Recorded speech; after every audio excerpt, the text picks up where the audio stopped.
오늘 우리에게 주신 하나님의 말씀은 마태복음 4장 1절에서 11절까지의 말씀입니다. 마태복음 4장 1절에서 11절까지의 말씀 제가 봉독해 드립니다. 그때 예수께서 성령에게 이끌려 마귀에게 시험을 받으러 광야로 가사 40일을 밤낮으로 금식하신 후에 줄이신지라.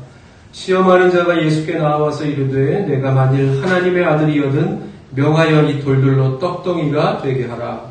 예수께서 대답하여 이르시되 기록되었으되 사람이 떡으로만 살 것이 아니요 하나님의 입으로부터 나오는 모든 말씀으로 살 것이라 하였느니라 하시니, 이에 마귀가 예수를 거룩한 성으로 데려다가 성전 꼭대기에 세우고 이르되 내가 만일 하나님의 아들이거든 뛰어내리라. 기록되었으되 그가 너를 위하여 그의 사자들을 명하시리니 그들이 손으로 너를 받들어 발이 돌에 부딪히지 않게 하리로다 하였느니라. 예수께서 이르시되 또 기록되었으되 주 너의 하나님을 시험하지 말라 하였느니라 하시니, 마귀가 또 그를 데리고 지극히 높은 산으로 가서 천하만국과 그 영광을 보여 이르되 만일 내게 엎드려 경배하면 이 모든 것을 내게 주리라. 이에 예수께서 말씀하시되 사단아 물러가라. 기록되었으되 주 너의 하나님께 경배하고 다만 그를 섬기라 하였느니라. 이에 마귀는 예수를 떠나고 천사들이 나와서 수종되니라. 아멘. 할렐루야. 오늘도 이 말씀을 통해서 우리 또 각자에게 주시는 하나님의 메시지를 오늘도 찾고 품고 그리고 깨닫고 우리의 삶으로 나아가는 그러한 이 예배 시간이 다 되실 수 있기를 바랍니다. 바랍니다. 오실 때 뭐 일이 있으셨던 거 아니죠? 마스크는 쓰고 있지만 오늘 하나님 앞에 우리의 마음을 담아서 아멘으로 화답하면서 참 어려운 또 시기인 것 같습니다. 하여튼 제가 좀 광고를 하지 말아야 하는지 열심히 합시다 하는 또 우리의 적은 정말 보이지 않는 곳에 있는 것 같습니다. 또 사회적 거리두기에 들어갔는데 물론 우리 지역은 아니지만 제가 뭐 늘 이렇게 부탁에 말씀을 드리는 것처럼 뭐 어디든지 우리가 아니면 다행이라는 생각보다는 함께 이 교회가 이름으로 인해서 복음의 길이 점점 어려워진다는 사실을 기억하고 좀 더 지혜롭게 또 믿음으로 잘 처신해야 될 것 같습니다. 그런데 또 한간에 제가 지난번에도 한번 설교를 통해서 말씀드린 것처럼 왜곡되지 않게 이 사실이 왜곡되지 않게 오늘 아침에 보니까 또 여의도에 있는 큰 교회에 또 교인 한 명이 확진자라고 그렇게 나오는데 다니는 교회만 나오고 다니는 직장은 안 나오더라고요. 우리가 옛말에 이렇게 소탐대실이라는 말이 있죠. 작은 것을 얻고자 하면 큰 것을 잃어버린다. 뭐 그런 뜻일 텐데, 이 말의 유래는 그렇습니다. 옛날 중국의 전국시대에 총나라가 있었는데, 그 총나라는 넓은 평야 위에 이렇게 지어졌고, 농사도 워낙 잘 되고, 비옥한 땅에 거주했기 때문에, 금은보화도 넘쳐나는 아주 부강한 나라였다고 합니다. 그런데 이 총나라 국왕은 한 가지 단점인데 욕심이 많았다고 합니다. 욕심이 많아서 금은보화와 각종 재물을 다 거두어들이고 아름다운 여인들과 함께 온 이 힘을 다 그것을 이렇게 누리는 곳에 그렇게 살고 있었던 그 어리석은 왕이었는데, 그때 이웃한 나라가 이 진나라라고 하는 나라였는데, 그 진나라의 해왕은 총나라의 부유함을 보고 일찍부터 그 나라를 뺏으려고 늘 야심을 가져왔습니다. 그런데 총나라를 공격하기 위한 그 국경을 넘어가는 길이 너무 험난했다고 해요. 그래서 그 자체가 그 나라를 범접하기에 너무 어려운 그러한 위치였다고 하죠. 그러던 어느 날 진나라 해왕이 지혜를 얻습니다. 한 가지 묘책을 발견한 것이 이 총나라 국왕의 탐욕스러운 그 마음을 이용해서 한번 해보자 하는 지혜를 얻게 되죠. 그래서 진나라 해왕이 이 조각하는 사람에게 대리석으로 큰 황소를 만들려고 하고, 그 황소를 이 백성들 중에서 힘이 센 장사들을 몇 명 뽑아서 꽃으로 이렇게 잘 대리석 소를 잘 장식을 하고 그리고 그 소를 이렇게 나라 쪽으로 이렇게 밀고 가는 중에 이렇게 황금 덩어리를 이렇게 만들어서 이렇게 땅에다 이렇게 떨어뜨리면서 소문이 나기를 어떻게 나냐면, 황금똥을 누는 황소가 있다 하는 소문을 이렇게 내게 돼요. 당연히 욕심이 많은 이 총나라 왕에게 들릴까요, 안 들릴까요? 당연히 들리죠. 무슨 일인가 보다 보니까 이러한 이 일들이 있다. 그래서 이 시키는 대로 이 신하들이 그 총나라 왕에게 이렇게 이야기합니다.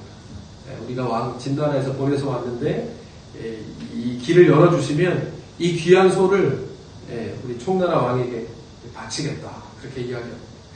다른 것을 보이지 않죠. 다른 것을 생각할 것도 없이 그 황금똥을 누는 소를 가져야 되겠다는 그 일념 하나로 너무나도 좋다고 해서 자기 병사들을 시켜서 거기에 그 험난한 산을 깎아서 대로를 내게 됩니다. 그래서 약속했던 대로 이 소를 가지고 밀면서 이 총나라로 가죠. 그 소문을 듣고 이 총나라 왕이 어떻게 합니까? 신하들을 보낸 것도 아니고 자기가 이 대신들을 다 데리고 그 황소를 마중 나갑니다. 그 길에 이미 다 이 전쟁을 준비하고 따라오던 그 진나라 군사들이 덮쳐서 아주 쉽게 생각했던 것보다 아주 쉽게 이 총나라를 점령하게 되었다. 여기에서 생긴 말이 바로 이 소탕, 대실이라는 말이 작은 것을 탐하다가 큰 것을 맺는다. 여기에 관련된 이야기들은 참 많습니다. 참 많은데 보면 요즘 우리가 겪는 일들이 다 그렇지요. 잃는 것들을 보면 다 큰 것들인데 반면에 그에 비하면 얻은 것은 다 작은 것이 그에 비하면. 대표적인 것이 지구 온난화로 인한 이 기후의 변화를 우리가 아주 심각하게 겪고 있지 않습니까? 제가 어릴 적만 해도 우리나라는 4계절이 뚜렷한 나라였습니다. 봄, 여름, 지금은 어느 계절입니까? 이렇게 해서 봄, 여름, 가을, 겨울, 1번 봄, 2번 여름 이렇게 시험에 나올 정도로 이 4계절이 뚜렷한 것이 특징인 나라가 바로 우리나라라 이렇게 배웠던 기억이 있습니다. 그런데 지금은 그렇지 않지요. 계절도 불안정하지만 기후의 불안정, 이 모든 것이 다 지구의 온도가 상승하는 데서 오는 것이라 그렇게 알고 있습니다. 이번 우리가 겪은 장마가 그렇지요. 강수량이 그러니까 지난 10일 기준으로 한 897mm 정도 된다고 하니까 보면은 2013년도에 가장 많이 왔더라고요. 2013년도에 900몇 mm가 왔으니까 역대 두 번째로 가장 많은 비를 우리가 경험하였고, 또 기간으로도 오늘 장마가 끝난다고 하면 53일? 그죠? 54일 정도 되고, 그러니까 지금까지 가장 길었던 것이 49일이라고 하니까 이미 그 기록을 넘어선 것입니다. 이것이 TV에 보니까 나오더라고요. 우리가 만 년인가 15,000년 전에 우리가 빙하기를 겪지 않습니까? 빙하기 때서부터 지금까지 한 4-5번의 이 빙하기를 겪으면서 온도가 이렇게 오르락내리락 하면서 지금의 온도가 이렇게 만들어졌는데, 그때하고 지금하고의 온도 차이를 보면 불과 4도밖에 안 난다고요. 빙하기 때서부터 지금 우리가 이렇게 살게 되는 이 기후까지가. 그런데 이것이 그렇게 만들어진 기후의 평균 기온이 지금 1.5도 정도? 1.5도인가요? 그 정도로 또 상승했다는 거 아니겠습니까? 앞으로도 계속 이제 이것이 기후의 변화를 가져오는 것인데, 그러니까 공기가 뜨거워지면 어떻게 되겠습니까? 당연히 이 땅에 있는 수분들이 다 날아가게 되고, 어느 정도 일정 수준의 수분이 날아가야 하는데 기온이 상승하니까 그 이상의 수분이 다 증발해서 그것이 구름에 쌓여서 이제 비가 올 준비를 막 하고 있다가 감당이 안 되니까 그것이 이제 장마로 쏟아지게 되는 것입니다. 우리가 겪어보았지만 사실 이렇게 만들어진 이 자연재해만큼은 정말 불가항력적인 것들입니다. 할 수 있는 것이 아무것도 없죠. 그냥 기다리는 겁니다. 그치기를. 비가 많이 와도, 눈이 많이 와도, 변명할 것도 없이 모두가 다 이 인류가 지금까지 이렇게 해온, 지나오면서 만들어지고, 그래서 우리가 얻은 것도 있지만 잃어버리게 되는 것 중에 하나이지 않겠습니까? 그렇게 보면 우리 그리스도인들도 마찬가지. 오히려 우리는 어떻게 됩니까? 이렇게 성경을 통해서 보면 소탐하게 되면 대실이 아니라 어떤 때는 전실, 모든 것을 잃어버리게 되는 경우를 많이 보게 되죠. 삼손이라는 사람을 기억하실 것입니다. 삼손은 드릴라라고 하는 여자로 인해서 이 힘의 근원인 머리카락, 이 머리카락을 잃고 그래서 두 눈이 뽑히고 결국에 블레셋 사람들에게 잡혀서 이 조롱을 당하는 신세가 되고 맙니다. 하나님께서 특별한 은사를 통해 하나님의 역사를 일으킬 그 한 사람이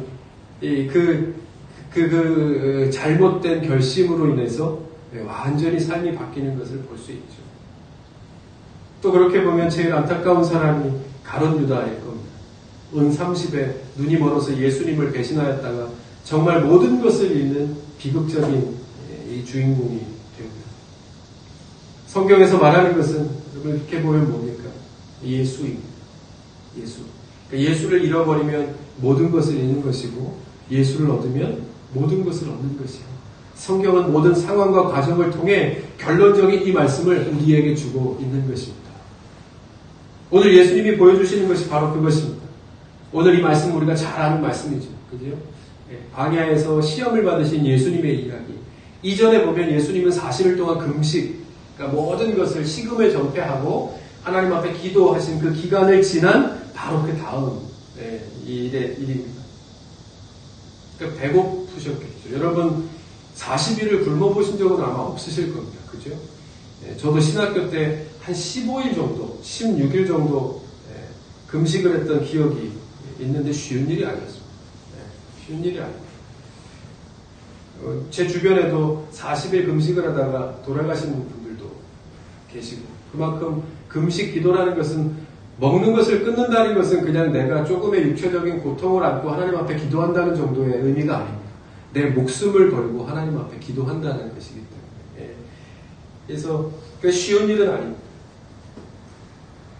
오늘 그렇게 어려운 순간, 그렇게 해서 그 고비를 넘겨 이제 그 다음 단계로 가시고자 하는 예수님 앞에 나타난 사탄이 이제 그 길에서 예수님을 유혹하고 그리고 시험을 합니다. 오늘 예수님이 만나신 이 일들이 지금도 말씀드렸지만 다 유혹이자 위기이죠. 그러니까 금식을 해보면 사단이 가장 두려워하는 것이 바로 기도인데, 그죠? 그것도 이렇게 금식하면서 기도하는 그 기도를 가장 두려워하겠죠. 그러니까 이것이 어떻게 해서든지 하지 못하도록 만드는 것이 사단의 목적이지 않겠습니까?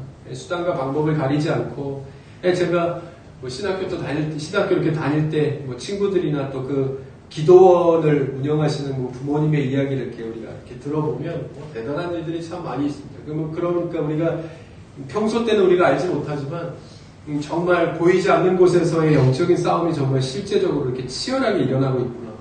금식하시면서 이렇게 동굴 같은 데서 이렇게 금식하시면서 이 영적인 그런 이 유혹들을 이겨낸 일들을 이렇게 들어보면 참 신기하다 하는 이렇게 생각을 하게 됩니다. 나중에 또 기회가 되면 한번 여러분들에게 소개를 해드릴 수 있도록 하고. 예수님이 그것입니다. 지금 사단이 어떻게 해서든지 예수님을 유혹할 수 있는 가장 좋은 시기, 가장 약해져 있는 이 시기를 통해서 예수님을 이 사단이 시험하고 있는 것입니다.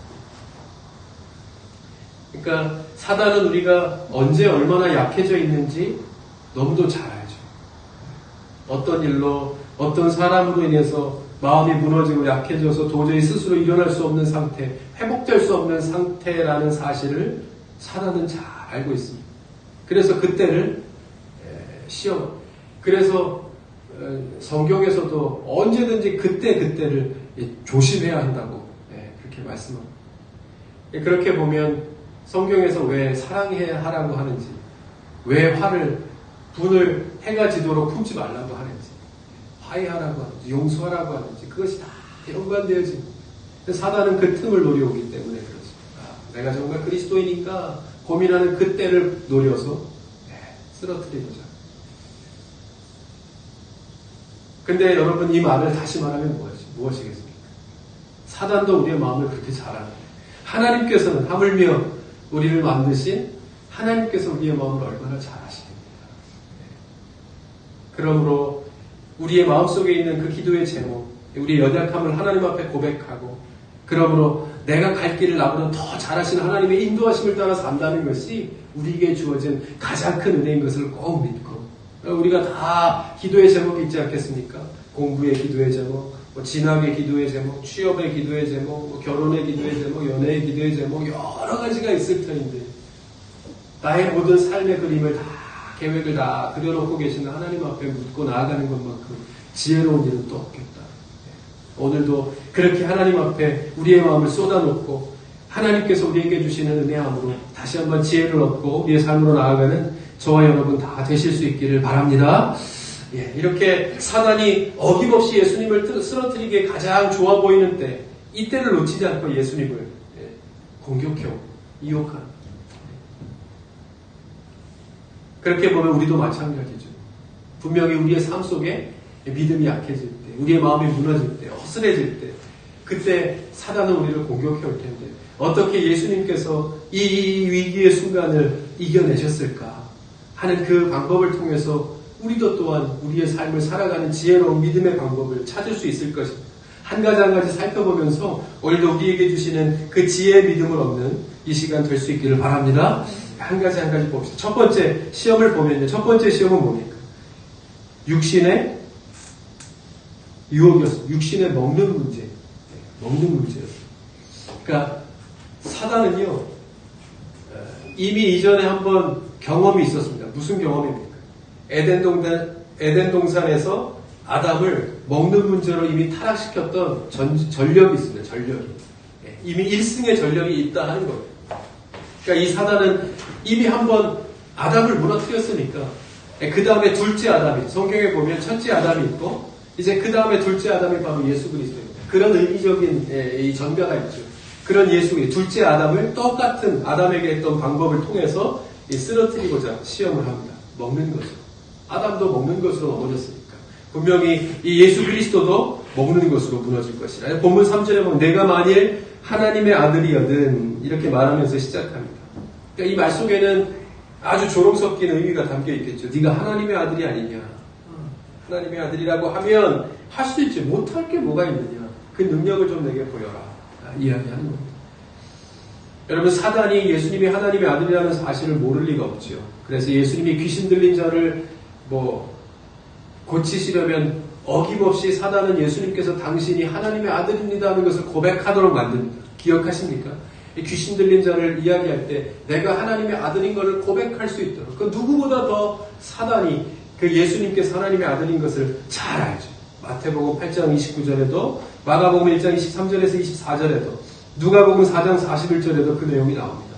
4장 41절 한번 볼까요? 여러 사람에게서 귀신들이 나가며 소리질러 가로되 당신은 하나님의 아들이니이다. 예수께서 꾸짖으사 저희의 말함을 허락지 아니하시니 이는 자기를 그리스도인인 줄 알미러라. 이렇게 말합니다. 다 안다는 것이죠. 그러나 사탄은 예수님에게 하나님에 대한 의심을 잔뜩 이렇게 불어넣어서 하나님의 아들이심을 입증하기 위해서 이 돌이 뭐예요? 변하여 떡이 되게 하도록 그렇게 시험한 것입니다. 할 수 있을까요? 없을까요? 당연히 할 수 있죠. 가나의 혼인잔치에서도 물로 포도주를 만드시고 보리떡 5개와 물고기 2마리로 5,000명 이상을 먹이신 것이 예수님이신데 못할 리가 없죠.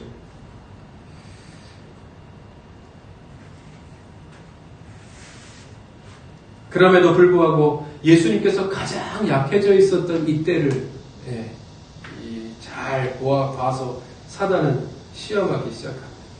어떻게 예수님께서 이 시험을 이겨내셨는가 보면 예수님은 이 문제가 단순히 먹는 것 그리고 내 굶주림의 문제가 아니라는 사실을 예수님께서는 아셨습니다.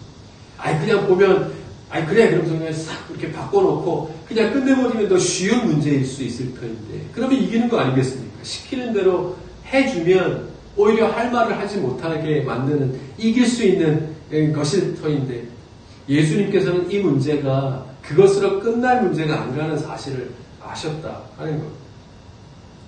그래서 말씀하시죠. 사람이 떡으로만 사는 것이 아니라 하나님의 입으로 나오는 모든 말씀으로 살리라. 이 말씀을 통해 사단을 물리치십니다. 우리의 문제가 먹는 것으로, 우리가 생각하는 이 현상적인 것으로 해결할 수 없는 문제이므로 우리가 하나님 앞에 나아가 기도해야 되는 이유가 거기에 있고, 하나님 앞에 맡기고 찬송하고 내가 하나님 붙드는 이 손을 놓지 말아야 하는 이유가 거기 있다는 사실을 예수님께서 말씀하고 있는 것입니다. 네가 살고 있지만 분명히 알아야 될 것은 떡으로 사는 것이 아니라, 물론 떡으로만 산다라고 말씀하십니다. 그죠? 먹지 않아도 살 수 있다는 말이 아닙니다. 물론 떡으로도 사는 것이지만 그것이 사는 것이 아니라는, 진정으로 사는 것은 하나님의 말씀으로 사는 것임을 기억하라 말씀하고 있는 것입니다. 사람이 무슨 방법으로든지 떡만 있으면 그만이라는 유혹, 즉 수단과 방법을 가리지 않고 우리가 돈만 있으면, 성공하면, 출세하면 그것이 내 인생의 성공이라고 생각할, 그것이 사탄으로부터 오는 유혹이라는 사실을 늘 잊어버리고 사는 사람들에게 오늘 이 예수 그리스도의, 예수님의 이 말씀은 우리에게 진정한 답을 우리를 가르쳐주고 있는 것입니다. 우리가 살다 보면 그러한 경우가 많이 있지 않습니까? 이것이 기회인 것 같은, 이것을 놓치면 안 될 것 같고, 이번만 조금 어긋난 방법으로 내가 조금만 이 나의 방법대로 가면 누가 알고 누가 알겠는가? 그래서 내가 유익을 얻게 되면 다 좋은 거 아니겠는가? 한번 그렇게 했다가 나중에 올바로 살면 되지 않겠는가? 하는 마음으로 시작했다가 그것이 한 번, 두 번, 결국 돌이킬 수 없는 곳으로 가버리는 사람들을 우리는 쉽게 요즘에도 보고 있지 않습니까?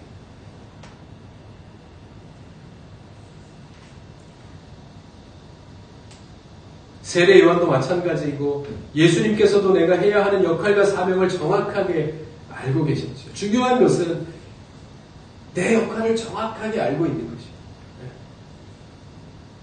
그래서 오버하지 않고 게으리하지 않고, 배고플 때 먹는 것이 뭐가 잘못된 것이겠습니까? 그죠? 배고플 때 먹는 것은 잘못된 것이 아닌데, 그런데 내 역할이 무엇이냐 하는 것이 중요한 것이라는, 사람이 떡으로만 사는 것이 사람이 떡으로만으로도 살 수 있다 생각하는 사람과 그 이상의 어떤 목적을 가지고 사는 사람과의 그 삶의 질이 어찌 같을 수 있겠습니까? 다를 수밖에 없죠. 내 삶에 채워지는 것으로 만족하며 사는 사람과 내 영혼이 채워지는 것으로 관심을 가지고 사는 사람과의 차이는 너무도 클 것이기 때문입니다. 하나님 사랑하시는 성도 여러분, 꼭 내 영혼의 채워짐에 관심을 가지고 사는 저와 여러분 되실 수 있기를 바랍니다. 내게 주어진 시간을 내 마음대로 흥청망청 쓰며 사는 사람과, 이것은 하나님께서 내게 맡겨주신 것, 그 시간을 통해 하나님께서 나를 향하신 계획을 이루고 그 영광을 나타내는 일에 써야 되겠다라고 생각하는 사람의 삶은, 아니 다시 말해서 그 사람을 도우시는 하나님의 도우심의 그 차이는 엄청나게 다르겠죠. 우리가 이번 어려움을 겪으면서 한 가지 고백할 수밖에 없는 것은 무엇이라고 했습니까? 하나님의 도우심 없이는 살 수 없는 것입니다. 비를 그치게 해주심과 눈을 그치게 해주심과 바람과 태풍을 그치게 해주심과 멈추게 해주심의 은혜가 없으면 우리는 살 수 없는 사람입니다.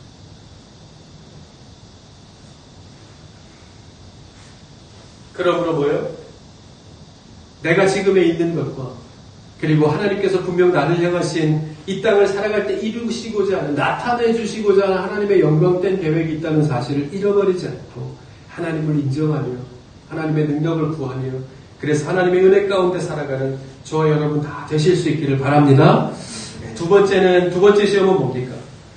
성전 꼭대기에서 뛰어내리라는 것입니다. 성전 꼭대기에서 뛰어내리라. 그러니까 본문 6절을 한번 보겠습니다. 본문 6절에 내가 만일 하나님의 아들이여든 뛰어내리라 기록하였으되 저가 너를 위하여 그 사자들을 명하시리니 저희가 손으로 너를 받들어 발이 돌에 부딪히지 않게 하리로다 하였느니라. 아멘. 영웅이 되라 하는 것이겠죠. 그러니까 첫 번째는 먹는 것의 문제, 부의 문제라고 하면, 두 번째는 당연히 이 명예의 문제, 권력의 문제, 영웅이 되라 하는 부축입니다. 분명히 구약성경 시편 91편 11절 12절 말씀에는 하나님이 천사들을 동원하여 그 발을 상하지 않게 해주신다고 기록되어 있습니다.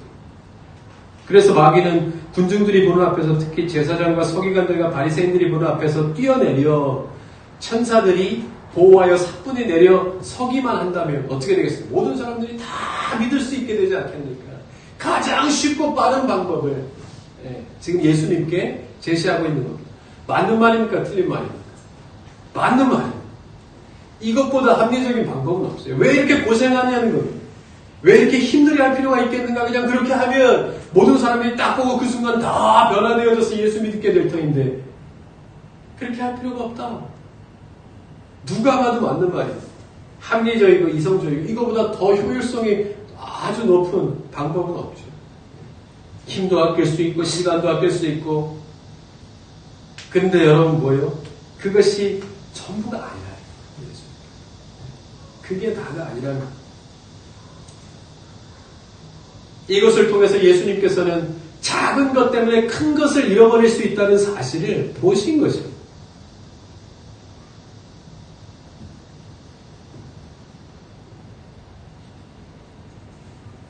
우리가 하나님을 믿고 하나님의 뜻대로 살면서 때로는 이 위험과 고통을 당할 때가 있습니다. 그럴 때 하나님의 도우심을 바라고 기대하는 것은 당연한 것인데 그런데 스스로 위험에 자신을 던지면서 내 계획을 위해서 내 조그만 욕심 때문에 내 스스로 위험에 처하게 하는 것이 바로 나인데 그러면서 하나님의 보호하심을 바란다거나 기적을 요구하는 것은 아니라고 합니다. 그것은 바로 하나님을 시험하는 것이 되는 겁니다. 우리가 얼마나 많이 이런 오류를 범하면서 사는지 모릅니다. 기도하면서도 이렇게 해주시면 저렇게 해주시면 지난번에도 우리가 한번 기도에 대해서 이야기하면서 함께 나누었지만 그리고 나서 우리가 하나님 앞에 약속했던 것을 하나도 잊어버리지 않고 잘 지키면서 그대로 성장하면서 사는 사람이 얼마나 많이 있겠나? 별로 없다. 이 쉽지 않습니다.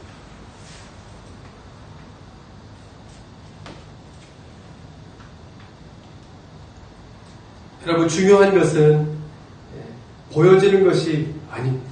그러니까 믿음도 보여지는 믿음이 중요한 것이 아니죠. 내가 믿음이 있는가 없는가 하는 것은 아주 중요한 순간에 무엇인가를 결정하거나 판단하거나 내 삶에 또 다른 사람의 삶에 영향을 미치는 그 순간 드러나게 되는 것입니다.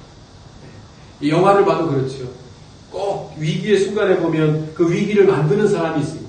가지 말아야 돼, 가지 말아야 돼. 근데 꼭 가는 사람이 있습니다. 하지 말아야 돼, 하지 말아야 되는데 꼭 하는 사람이 있죠. 그런 사람들 때문에 영화는 이렇게 전개되기도 하지만 꼭 어려움을 겪게 되죠. 우리 믿는 사람들 중에는 없겠는가? 있지요.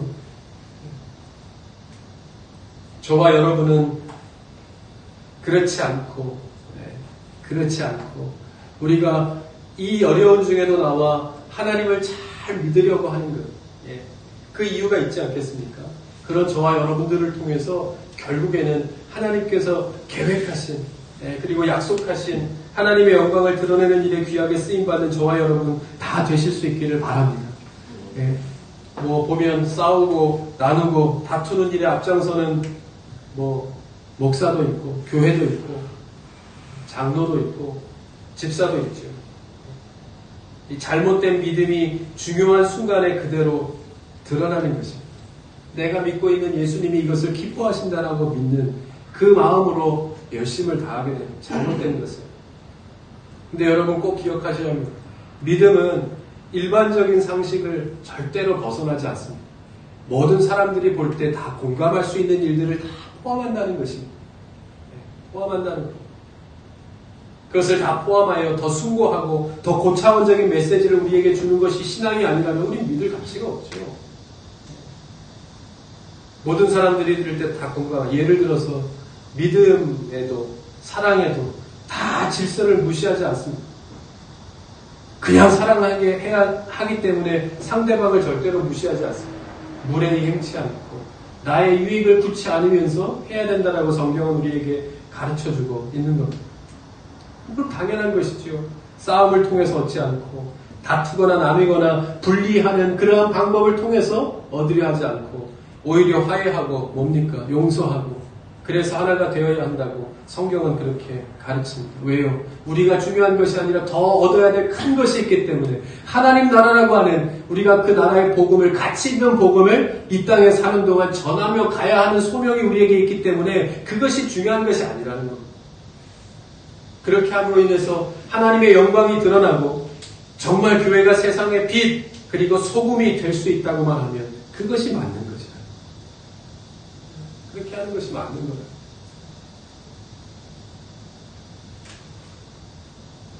세상 사람들이 볼 때 과연 무엇을 가지고 우리를 판단할 것인가에 대한 그 기준이 그냥 그 상식적인 수준에서 벗어나지 않는다. 그러므로 여러분 용서하면서 살고 또 화해하면서 살고 그래서 다른 사람들이 볼 때 예수 믿는 사람들이니까 라는 이야기를 들을 수 있으면 그것으로 성공하는 거 아니겠습니까? 그렇게 살 수 있기를 바랍니다. 네. 그러면 예수님은 어떻게 이 두 번째 시험을 이기셨는가를 한번 보면 당연히 하나님의 말씀으로 이 시험을 이겨내십니다. 말씀으로. 사탄도 교묘하게 똑같이 하나님의 말씀을 들고 나와서 이야기합니다. 그러나 예수님은 주 너의 하나님을 시험하지 말라고 그렇게 말씀하죠. 이 보면 사단도 하나님의 말씀을 들고 나와서 다시 유혹합니다. 근데 여러분 잘 보면 이것이 정말 하나님의 뜻인가 하는 것을 잘 분별해야 합니다. 하나님의 뜻인가. 우리가 살다 보면 그런 것도 있죠. 이것이 맞는 거. 아까도 보면 다 겉으로 보기에는 맞는 것 같기도 하고 그러한 일들이 얼마나 많이 있습니까? 그런데 그것을 하고 나면 결과적으로 달라지는 것을 볼 때 우리가 그것을 선택할 때는 잘 분별해야 되는 이 분별의 능력이, 분별의 은혜가 우리에게 필요하다는 것입니다. 결과적으로 하나님의 뜻이 아닌 것은 아무런 유익이 없을 것이기 때문에 어떤 사람이 이상한 표정이나 이적을 하였다고 해서 그것이 다 하나님의 뜻은 아니라는 것입니다. 성경에도 보면 출애굽 때에도 얼마나 많은 사람들이 이 이적을 다 따라합니까? 그죠? 다 따라하면서 어느 정도는 다 흉내낼 수 있죠. 세상에도 마찬가지예요. 그러나 이 마지막 때가 되면 어떻게 해요? 이 표적과 이적을 하는 사람들이 많이 나와서 우리를 미혹해 할 것이라고 성경은 그렇게 우리에게 가르쳐주고 있습니다. 얼마나 능력 있는 사람들, 얼마나 이적과 기도하면 낫고, 요즘에 사주 카페 이런 게 다 잘 돼요. 우리가 어떻게 될 것인가 하는 것에 대해. 그래서 우리는 기도 카페 이런 거 만들까요? 낫게 해드립니다. 신경통, 류마티스, 관절. 그런 어떤 능력을 통해서 이 소문도 나고 그런 분들이 많이 있지만 어쨌든 그것이 우리가 이때에 잘 분별하면서 정말 그 안에 진정한 하나님의 뜻을 구별해내야 되는 것도 이때에 우리가 해야 될 몫이라 할 수 있을 것입니다. 마태복음 24장 4절에서 5절에 이렇게 말씀합니다. 예수께서 대답하여 가라사대 너희가 사람의 미혹을 받지 않도록 주의하라. 많은 사람이 내 이름으로 와서 이르되 나는 그리스도라 하여 많은 사람을 미혹해 하리라. 아멘. 어쨌든 이것이 이런 형태로만 나타나지 않는다라고 할지라도 시대적으로 이 교회가 참 어려운 시기이고 지금도 그 중에 한 시기이지 않겠습니까? 그죠? 그러므로 우리 믿는 사람들이 첫 번째는 우리 교회가 서로에게 누가 되지 않도록 조심을 해야 될 뿐만 아니라 그렇다고 해서 우리가 예수 믿는 일에 우리가 열심을 게을리할 수는 없지 않겠습니까? 어떻게 우리가 그래도 함께 모이면서 안전하게 이 지역과 나라와 민족 가운데 빛과 소금의 역할을 감당하는 그 역할들을 잘 해나갈 것인가를 우리가 계속해서 고민하면서 이제 이 시대에 또 다른 교회의 형태로 어떻게 나아갈 것인가를 끊임없이 고민해야 할 것입니다. 아까도 보면 여의도의 어떤 교회에서 한 명의 확진자가 나왔는데 그 사람은 교회만 다니면서 삽니까? 그 한 명이 어디 다른 곳에서는 10명, 20명, 30명 나왔는데 그럼 그분들도 어느 교회 다니는지 종교가 뭔지 이야기해야 되지 않겠습니까?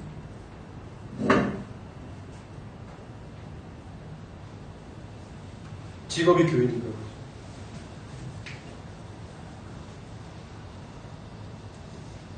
이때 여러분 우리가 그렇게 막 전해져 오는 소식들 가운데 잘 분별하여 하나님 앞에 기도하고 우리 교회도 작지만 정말 모범된 예배로 하나님 앞에 어떻게 나아갈 것인가 하는 것을 끊임없이 고민하면서 우리 교회를 세워가야 할 줄 믿습니다. 자, 이렇게 두 번째도 하나님 예수님께서 말씀으로 사단을 물리치셨다는 것을 우리에게 말씀하여 주십니다. 마지막 세 번째요. 마지막 세 번째 보면 마귀에게 한 번만 절을 하면 천하 만국의 모든 영광을 주리라 하는 것이었습니다. 고개를 숙이면 내가 이 모든 것을 너에게 줄 것이다. 본문 8절 말씀을 보면요. 마귀가 또 그를 데리고 지극히 높은 산으로 가서 천하 만국과 그 영광을 보여 가로되 만일 내게 엎드려 경배하면 이 모든 것을 내게 주리라. 이렇게 말합니다. 누가복음 4장에도 예수님의 시험 받으신 기록이 나오는데요. 여기서 이제 순서가 조금 바뀌어서 나오긴 하지만 다 똑같은 내용입니다. 그러니까 여기서 지극히 높은 산이라고 하면 헐몬산을 의미합니다. 그러니까 이게 헐몬산이 9,000피트 정도 되니까 바꿔보면 한 2,700m 정도 되더라고요. 높은 산. 마귀는 예수님에게 만일 내게 엎드려 경배하면 이 모든 거기서 보이는 천하 만국의 모든 것을 다 내게 줄 것이라고 그렇게 말합니다. 절하라. 뭐가 쉽겠습니까? 한번 눈 감으면 그 말 아니겠습니까? 한번 눈 감고 나의 도움을 받으면 그게 뭐 말을 누가 알겠냐? 누가 알겠냐? 내가 말 안 할게. 우리 둘 다 눈 감으면 누가 알겠는가? 아무도 듣지 못했다. 우리 둘만 아는 일이니까. 나의 도움을 받으면 이 모든 것을 네가 받아서 너가 사랑하는 사람들, 너를 믿는 사람들에게 다 나누어주든지 어떻게 하든지 그렇게 살면 되지 않겠는가? 이 영광을 다 너에게 줄게. 그렇게 유혹하는 것이. 어디서 많이 들어보셨던 거 아니에요? 태초에 에덴 동산에서 아담과 하와를 이런 방식으로 사단이 유혹하여 이겼던 전력이 있다는 것. 이 유혹을 받을 때 예수님께서 어떻게 말씀하십니까? 10절에 예수께서 말씀하실 때 사단아 물러가라 기록되었으되 주 너의 하나님께 경배하고 다만 그를 섬기라 하였느니라. 아멘. 잘 보면 사단은 아직도 이와 같은 방법으로 얼마나 많은 사람들을 유혹하고 있는지 모릅니다. 사람들은 고난보다는 평안함을 찾고 하나님의 말씀에 예속되어 사는 것보다는 자유분방한 생활. 또 예수님 그 좁은 문으로 들어가라고 말씀하셨지만 좁고 협착한 천국길보다는 더 넓고 편안한 세상길을 사랑하게 되는 것이 맞죠. 맞습니다. 근데 여러분 이것은 그 문이 실제적으로 좁다라는 것이 아니라 정말 요즘에 보면서 느낍니다. 실제적으로 좁은 게 아니라 상대적으로 좁아 보이게 되어 있습니다. 점점 믿기 힘들어지고 점점 가기 힘들어지고 그죠? 그러면 다른 사람들이 더 많은 사람들이 그냥 자연스럽게 흘러가는 길로 내 몸을 맡기고 가는 것이 힘도 덜 들고 그것이 편안해 보여지게 되는 것이 이 요즘 시대 아니겠어요. 거기에서 거슬러 올라와 다 놀러 갈 때 주의를 정하여 교회에 나와서 예배를 드리고 모든 사람들이 다 교회야. 요즘에 좀 조심해야 하는 이때에 내 믿음을 지키기 위해서 성경책을 들고 교회에 나온다는 그 믿음 자체가 이미 우리는 좁은 길에 좁은 문을 선택해야 되는 세상 속에서 살고 있는 것인지도 모릅니다. 그러므로 기억하라는 거 아니에요. 좁은 문으로 가라. 좁은 문을 선택하면 너의 선택은 잘못되지 않을 것이라는 말씀을 우리에게 가르쳐 주신 거 아닙니까? 언제 이것이 우리에게 쓰임받을 수 있을지 알겠습니다. 학교를 갈 때에도 직장에 갔을 때에도 우리가 지금 살아가는 선택의 여러 가지 과정 속에서 나는 어떤 선택을 하고 있는가? 또 보면 사나는 한 번이라고 말하죠. 한 번. 이것이 얼마나 그럴듯한 것입니까? 아까도 말씀드렸지만 우리가 한 번, 두 번, 한 번 괜찮아. 그럼 두 번이 되고 두 번이 괜찮아. 그럼 세 번이 되고 그렇게 하다가 거기에 빠져들게 돼요. 모든 것이 다 그렇습니다.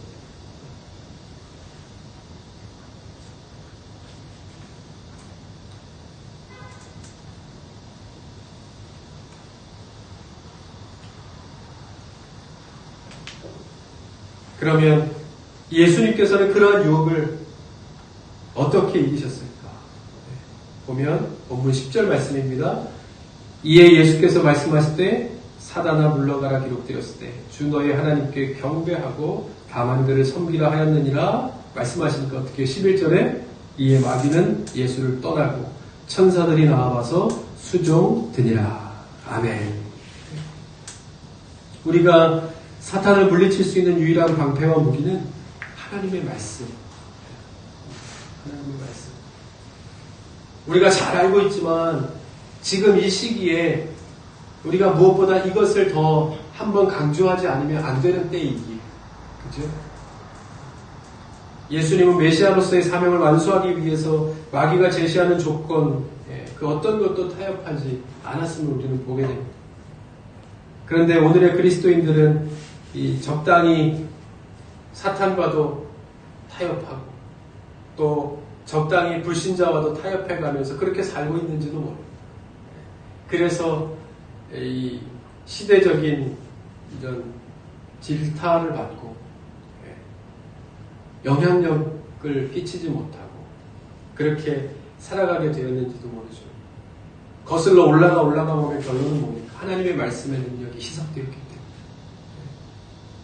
하나님의 말씀을 내게 유리할 때로, 우리가 유리할 때, 편리할 때, 그러할 때로 해석하고 변질되어진 하나님의 능력으로 인해서 우리의 자리가 연약해졌다 하는 것을 보게 됩니다. 그러면 어떻게 해요? 회복해야겠죠. 하나님의 말씀의 능력을 회복할 때 우리의 삶의 모든 이 왜곡되어진 것들이 다시 바로잡혀질 수 있다는 사실을 다시 기억해야 하는 것입니다. 고린도후서 6장 14절 15절에 이렇게 말씀합니다. 한번 작은 목소리로 같이 한번 보시면서도 들어있죠. 시작. 너희는 믿지 않는 자와 멍에를 같이 하지 말라. 의와 불법이 어찌 함께하며 빛과 어둠이 어찌 사귀며 그리스도와 벨리알이 어찌 조화되며 믿는 자와 믿지 않는 자가 어찌 상관하며 하나님의 성전과 우상이 어찌 일치가 되리요. 아멘. 여러분, 이것은 믿지 않는 사람을 무시하고 함께하지 말라는 보여지는 의미도 있지만 보다 더 숨겨져 있는 의미는 네 마음속에 있는 거라는 거예요. 내 마음이 이미 양다리를 걸치고 있다는 거예요. 내 마음속에 있는 양다리를 제거하라는 겁니다.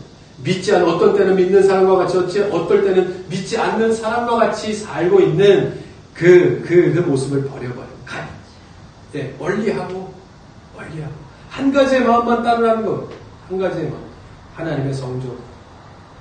하나님의 기쁘시게 하는 그 마음을 쫓아 사는 것만이 우리가 진정으로 하나님의 영광을 드러내는 삶을 사는 것임을 꼭 기억해야 한다 하는 말씀입니다. 말씀을 맺지요. 일제시대에 주기철 목사님과 함께 감옥에 갇혔던 한 청년이 있었다고 합니다.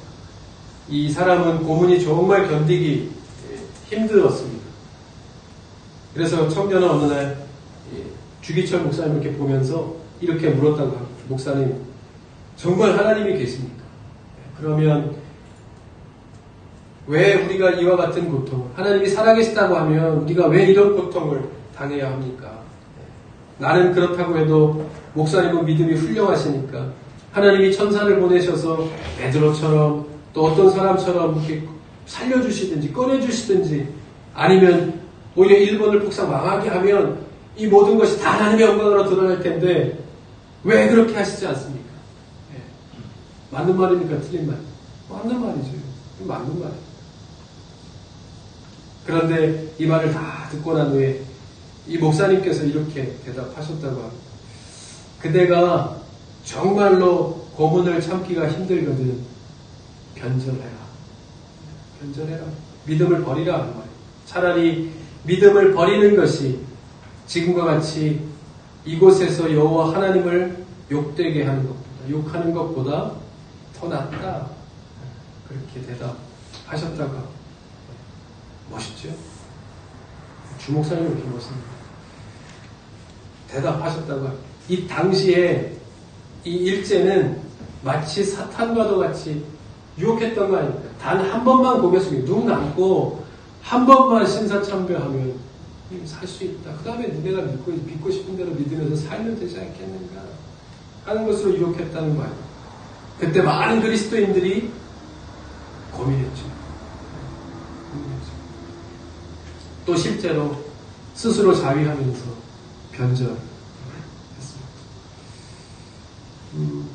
지금 우리가 사는 세상도 똑같습니다. 나는 어떠한 모습으로 사는가.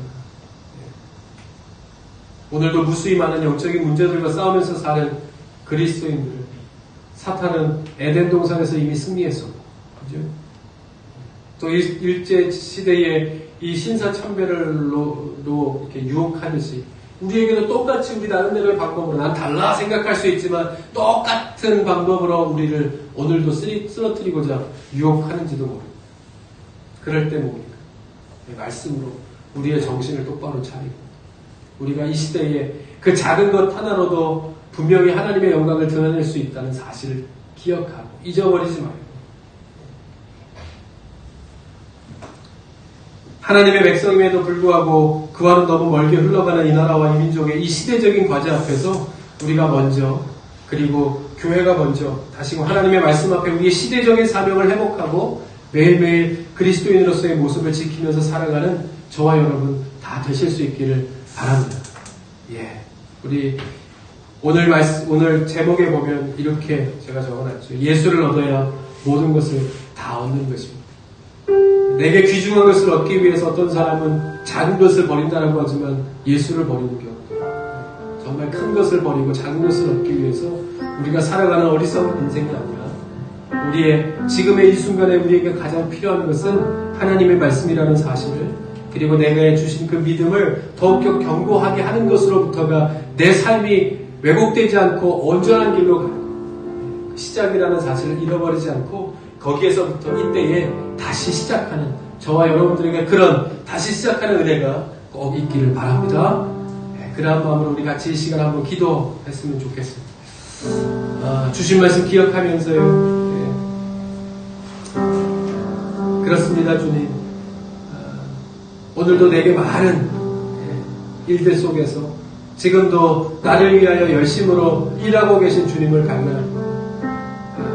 내가 주님께서 주신 은혜로 말미암아 매일매일을 주님 앞에 기도하면서 나아가서 하나님의 영광을 드러내는 일에 귀하게 쓰임받는 나의 삶이 될 수 있도록 주님 인도하여 주시옵소서. 다른 어떠한 것보다도 믿음을 굳건하게 붙들게 도와주시고, 또 여러가지 세상 가운데서 닥쳐오는 또 여러가지 유혹 가운데서도 말씀으로 승리하며 나아갈 수 있게 인도하여 주셔서 늘 견고하게 나의 삶을 세우셔서 빛과 소금 역할을 감당하게 하시는 하나님의 교회, 또 우리의 가정, 내가 될 수 있도록 주님 인도하여 주옵소서. 우리 그런 마음으로요, 같이 이 시간 우리의 마음속에 있는 기도의 제목을 주님 앞에 드리면서 같이 한번 기도하면서 나아가십시오. 같이 기도합니다. 네, 그렇습니다. 우리가 이 시간 나와서 하나님 앞에 예배하면서 주님 앞에 기도하고 있습니다. 다시 한번 말씀으로 승리하신 예수님을 바랍니다.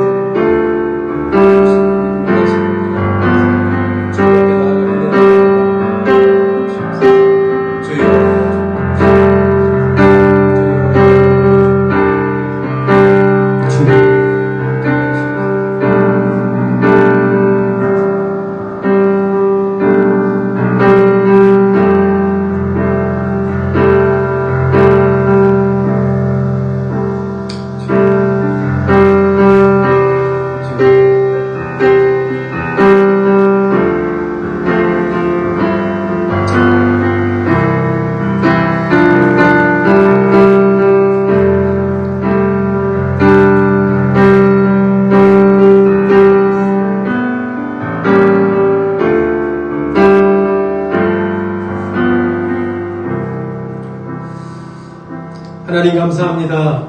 지난 일주일 동안도 어느 곳에 있든지 하나님께서 보호하여 주시고 인도하여 주셔서 그렇게 살다가 오늘도 이렇게 나와 하나님을 예배할 수 있도록 예배의 자리에 우리를 불러주시니 참 감사합니다. 하나님 어디에 있든지 세상에서 들려오는, 요즘 특히 더 크게 들려오는 여러 가지 소리들 가운데서 우리를 구원의 길로 인도하시는 하나님의 음성을 잘 분별하여 듣게 하시고, 그 음성을 따라, 목자의 음성을 따라 나아가는 양들처럼 우리가 그렇게 늘 매일매일 우리를 인도하시고자 들려주시는 주님의 음성 가운데 우리의 나아갈 길을 찾아 은혜의 걸음을 걷는 주의 백성들 다 될 수 있도록 하나님 인도하여 주시옵소서. 그야말로 모든 것이 다 어렵다 이야기하는 때입니다. 나라가 온통 또 장말 어려움을 겪고 또 이 이제는 폭염이 또 시작됩니다. 우리가 어찌할 수 없는 상황 가운데서 우리가 바랄 수 있는 것은 바로 우리가 잃어버렸던 하나님께 대한 시선을 되찾고 또 하나님께서 지금까지 은혜 주셔서 세워놓으신 하나님의 교회와 주의 성도들이 이 땅을 향하신 더 거룩하고 숭고 하나님의 뜻을 찾아 기도하는 것이 우리가 해야 될 사명인 것을 다시 한번 잃어버렸던 그 사명들을 되찾고 있는 자리에서 하나님의 뜻을 찾아 나아가는 일에 귀하게 쓰임받는 하나님의 성도들, 하나님의 교회가 될 수 있도록 인도하여 주시옵소서. 그래서 이 모든 어려움을 믿음으로 잘 극복하고 다시 한번 이것을 통해서 주시고자 하는 하나님의 은혜의 역사를 통해서 나아가는 하나님, 그러한 우리 이 성도들이 다 될 수 있도록 하나님 인도하여 주시옵소서.